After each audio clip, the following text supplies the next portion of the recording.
ਸਤਿ ਸ਼੍ਰੀ ਅਕਾਲ, ਸਵਾਗਤ ਹੈ ਤੁਹਾਡਾ ਸਾਰਿਆਂ ਦਾ ਹੈਡਲਾਈਨ ਕੈਨੇਡਾ ਦੇ ਵਿੱਚ। ਮੈਂ ਹਾਂ ਰੁਪਿੰਦਰ ਕੌਰ। ਹੈਡਲਾਈਨ ਕੈਨੇਡਾ ਵਿੱਚ ਅੱਜ ਅਸੀਂ ਖਾਸ ਤੌਰ ਤੇ ਗੱਲਬਾਤ ਕਰਾਂਗੇ ਫੈਡਰਲ ਬਜਟ ਵਿੱਚ ਫੈਡਰਲ ਸਰਕਾਰ ਵੱਲੋਂ ਫਸਟ ਟਾਈਮ ਹੋਮ ਬਾਇਰਸ ਲਈ ਐਲਾਨੇ ਗਏ ਇਨਸੈਂਟਿਵ ਦੀ। ਇਸ ਦੇ ਨਾਲ ਹੀ ਗੱਲ ਕਰਾਂਗੇ ਜਿਹੜੇ ਫੈਡਰਲ ਸਰਕਾਰ ਵੱਲੋਂ ਟਰੈਵਲ ਰਿਸਟ੍ਰਿਕਸ਼ਨਸ ਐਲਾਨੀਆਂ ਗਈਆਂ ਨੇ ਉਹ ਕਿੰਨੀਆਂ ਇਫੈਕਟਿਵ ਸਾਬਤ ਹੋ ਰਹੀਆਂ ਨੇ। ਸੋ ਐਸੇ ਤੇ ਰਹੇਗੀ ਨਜ਼ਰ ਅੱਜ ਹੈਡਲਾਈਨ ਕੈਨੇਡਾ ਦੇ ਵਿੱਚ। ਫੈਡਰਲ ਬਜਟ ਵਿੱਚ ਫੈਡਰਲ ਸਰਕਾਰ ਵੱਲੋਂ ਫਸਟ ਟਾਈਮ ਹੋਮ ਬਾਇਰਸ ਲਈ ਇਨਸੈਂਟਿਵਸ ਐਲਾਨੇ ਗਏ ਨੇ। ਇਹ ਇਨਸੈਂਟਿਵਸ ਕਿਸ ਤਰ੍ਹਾਂ ਫਸਟ ਟਾਈਮ ਹੋਮ ਬਾਇਰਸ ਨੂੰ ਬੈਨੀਫਿਟ ਕਰਨਗੇ, ਇਸੇ ਸੰਬੰਧੀ ਅਸੀਂ ਖਾਸ ਤੌਰ ਤੇ ਗੱਲਬਾਤ ਕੀਤੀ minister of families, children and social development Ahmed Hussen ਦੇ ਨਾਲ। Hello, Minister. Thank you so much for taking out time for PTC and talking about this new announcement. Thank you so much for having me. I appreciate it. Minister, you have always said every Canadian should have a safe and affordable place to call home. So looking at this new announcement, how government is planning to help the first-time home buyers with this new incentive? We are, as I said, always constantly working to make sure that every Canadian has a safe and affordable place to call home. And that is throughout the housing spectrum, whether it is making sure that people who are on the street have have access to shelters, to transitional housing and supportive housing, that we support folks who are facing higher rental rates through the Rental Construction Financing Initiative, building more rental housing across the country and more mixed housing, as well as deeply affordable housing through the co-investment fund. This particular announcement is about enhancing the first-time homebuyer incentive so that it can be more used by people living in markets such as the Greater Toronto area, the Greater Vancouver area, and Victoria. And it increases the threshold of the first-time homebuyer incentive while also introducing more flexibilities for the first-time homebuyer themselves. But why the incentive only for the Toronto, Vancouver, or the Victoria area? Those are the markets that have that tend to not. Those markets tend to have houses that are much higher than the existing thresholds under the first-time homebuyer incentive. So this new announcement is about increasing those thresholds so that it takes into consideration not just Toronto, but the Greater Toronto area. It's a very wide area with lots of people, of course, and it's a big market. The same for the Greater Vancouver area, the same for Victoria and that region. So we said in 2019 during the election campaign that we will revisit the first-time homebuyer incentive to make it more helpful to people who are living in these regions, and that's exactly what we're doing. But to understand it more, how will this work? How will this reduce their mortgage payment without adding to their financial burdens? As I said, the program works with a shared equity model where the government of Canada will actually through CMHC will put 10% of the value of the home as a down payment, and essentially the government will have a 10% interest in the home. What that does is it brings down the mortgage payments, and we've raised the threshold for these markets to $725,000, as well as raising the minimum household income necessary to take part in the program from $120,000 to $150,000. That also enables more people to get in. In addition to that, we're raising the allowable amount of debt to income ratio. So it used to be the maximum was 1 to 4. So 4 times your income is what you're allowed to borrow. Now it's 4.5 times your income, which we've raised to include people who are also making up to $150,000. So this will help more people. And as I said, raising the threshold also includes more people who haven't been included by the previous version of the first-time homebuyer incentive, because there the threshold was up to $500,000. It's important to remember that this is a program just for first-time homebuyers because they're the ones who need help getting access to their dream of home ownership. But we have other programs, as I said, that helps people with the rental payments through the Canada Housing Benefit, but also building more rental units to lessen the pressure on the increase in the rental rates, especially in Canada's largest cities. In addition to that, we have the co-investment fund that builds deeply affordable housing for decades, and that housing is that affordability is guaranteed for decades. And as I said, the Canada Housing Benefit is helping so many people to be able to have those rental supplements and be able to have a safe and affordable place to call home. Definitely, this is going to help first-time home buyers. But will there be any specific eligibility criteria for this? How can they get the incentive? As long as they're eligible for a mortgage, they're eligible for this first-time home buyer incentive. But as I said, the maximum household income that is eligible for the first-time home buyer incentive is now $150,000. And this incentive has to be paid in full after 20, or when the house No, it's only, it becomes the money goes back to the ownership share goes back to the government when the house is sold. Yes. And will any changes trigger their repayment? As I said, the property has to be sold for that to happen. So the government essentially owns 10% of the up to 10% of the home. Yeah. Okay. For pre-construction, it's 10%. For existing properties, is 5%. Shared equity mortgage. Yeah.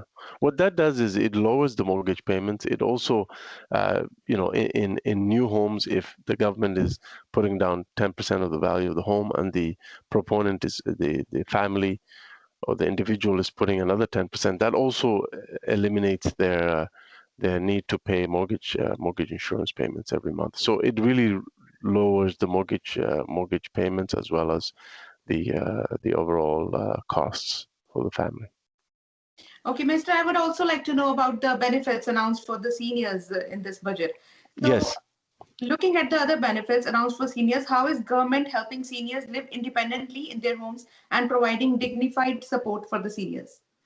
So we are proposing to raise the payments under the age of for seniors over the age of 75. We are proposing to raise the payments under the old age security by 10% for seniors who are over the age of 75, and we'll begin that next year. This year, we will give those seniors a one-time payment of $500 while we implement this change. This will lift many seniors out of poverty, and it will enable them to have a little bit more money in their pockets to enjoy their retirement with dignity and respect. We're also investing heavily in affordable housing and supportive housing for seniors.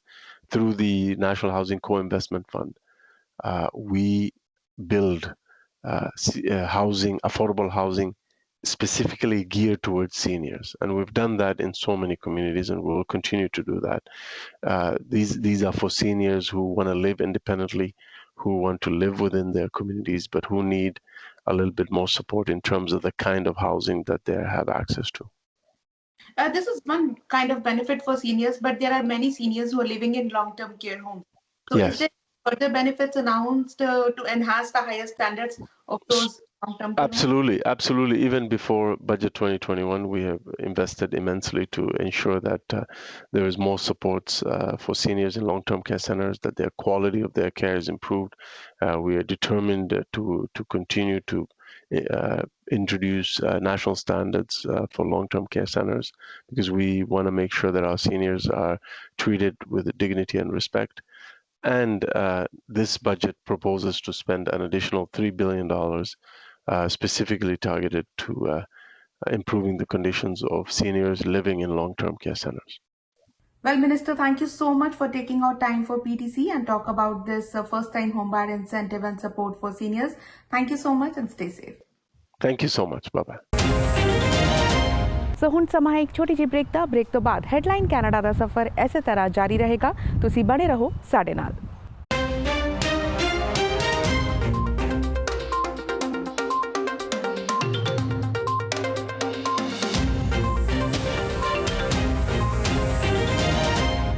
ਹਾਲ ਹੀ ਵਿੱਚ federal ਸਰਕਾਰ ਵੱਲੋਂ ਕਈ travel ਤੇ border restrictions ਐਲਾਨੀਆਂ ਗਈਆਂ ਨੇ, ਪਰ ਇਹ ਕਿੰਨੀਆਂ ਇਫੈਕਟਿਵ ਹੋ ਰਹੀਆਂ ਨੇ, ਇਸੇ ਸੰਬੰਧੀ ਅਸੀਂ ਖਾਸ ਤੌਰ ਤੇ ਗੱਲਬਾਤ ਕੀਤੀ ਟਰਾਂਸਪੋਰਟ ਮਿਨਿਸਟਰ ਉਮਰ ਅਲਗਾਬਰਾ ਦੇ ਨਾਲ।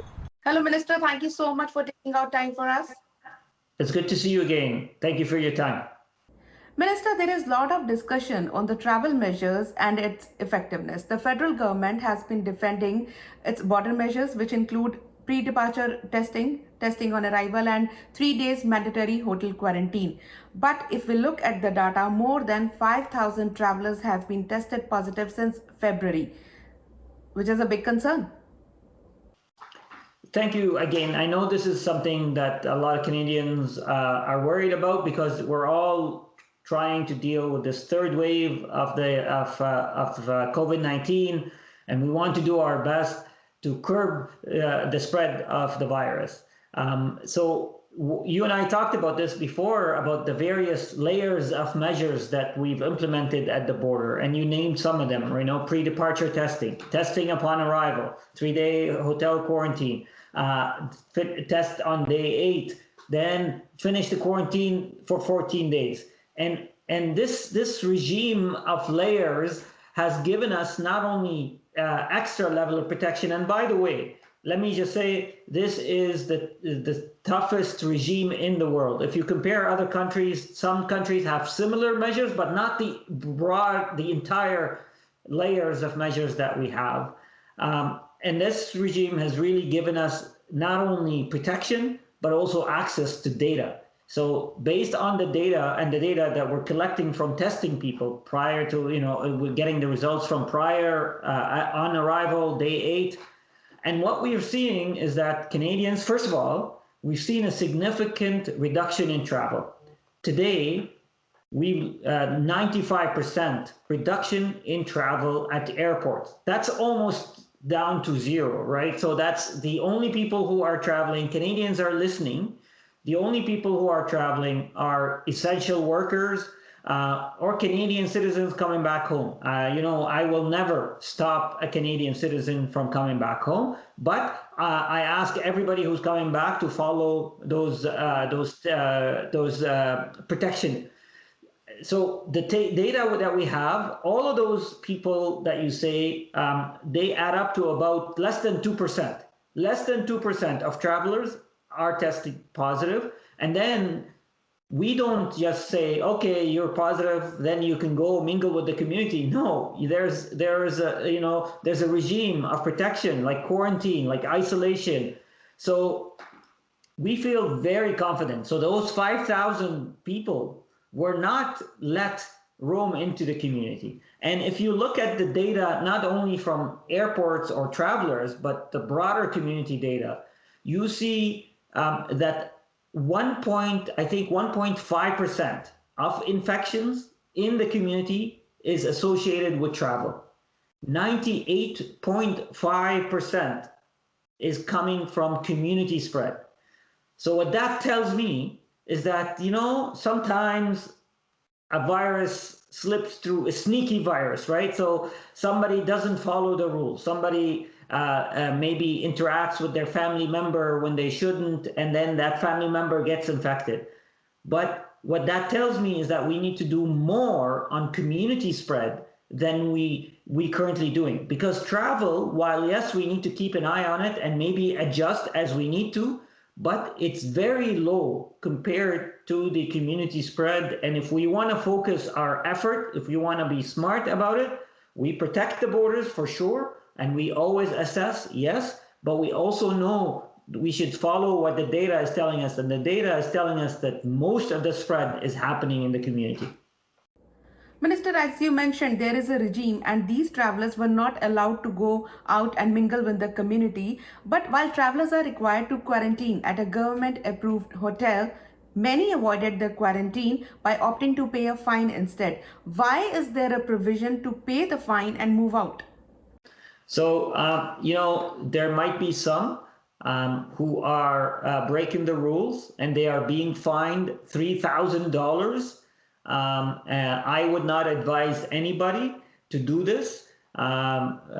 We released data on the number of people who've been fined. I think close to maybe to 300 or 500, the number between in that range since the last 3 months.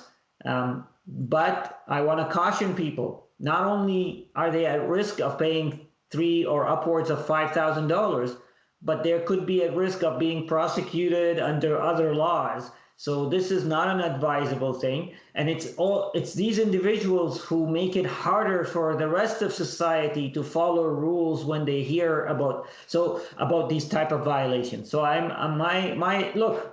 my advice is please avoid travel. There is no need to travel right now. I know people have needs, but it's risky. And the virus is very threatening to our society. So please avoid travel. And if you have to travel, you need to be prepared to follow the rules. And by the way, you need to be prepared for changes in the rules overnight, like we saw with the suspension of the flight. So it's really, really, I would discourage anybody from traveling right now, but if they do, they need to follow the rules.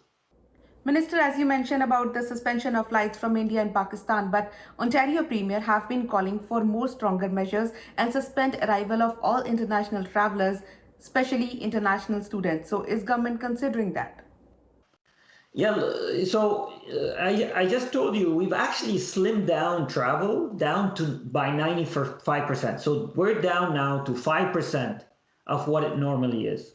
And within that 5%, is essential travelers. It's mostly, public health workers or health workers who are coming to work here. It's maybe a nuclear engineer that is coming to repair a nuclear reactor. It's temporary foreign workers that are working on farms to help farmers provide food for us. International students. And by the way, the Prime Minister last week had a meeting with the premiers, and he told them these are the categories. All other broad categories are banned from entering Canada right now, except, again, Canadians and permanent residents. They have the right to come back home, and we're not going to undermine those rights, but we ask people to follow the rules. And then the Prime Minister asked premiers, okay, so we have these categories. We have categories of international students that are coming to study here, farmers or essential workers. Which one of these categories do you think we should suspend? And the premiers, didn't necessarily know what the best answer is, because we know we all need these essential workers coming into Canada. So having said that, we are constantly assessing and re-evaluating what additional measures we need to do at the border. We have slimmed down the traffic to almost zero, even with the suspension of flights from India and Pakistan, that cut down travel by additional 20%. So we have reduced the volume significantly. The only people that are coming in here are essential workers or Canadian citizens. And those people are subjected to these strict measures at the border.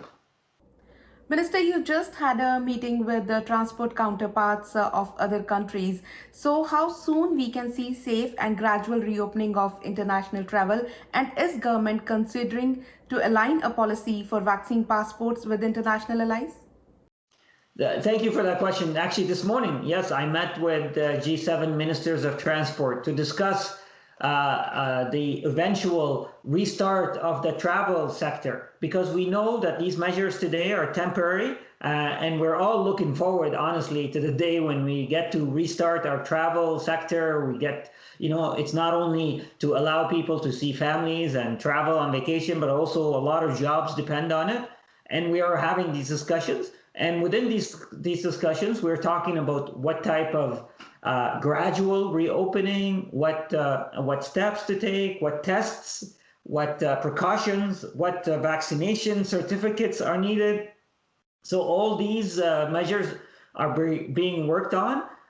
So I just want you and your viewers to know, rest assured, we're working on this. I still want to say today is not the right time to travel, but rest assured that we are preparing for the eventual time when we can travel again, when it needs to be safe, when we need to take our precautions, and we make sure that we have a system that keeps everybody safe.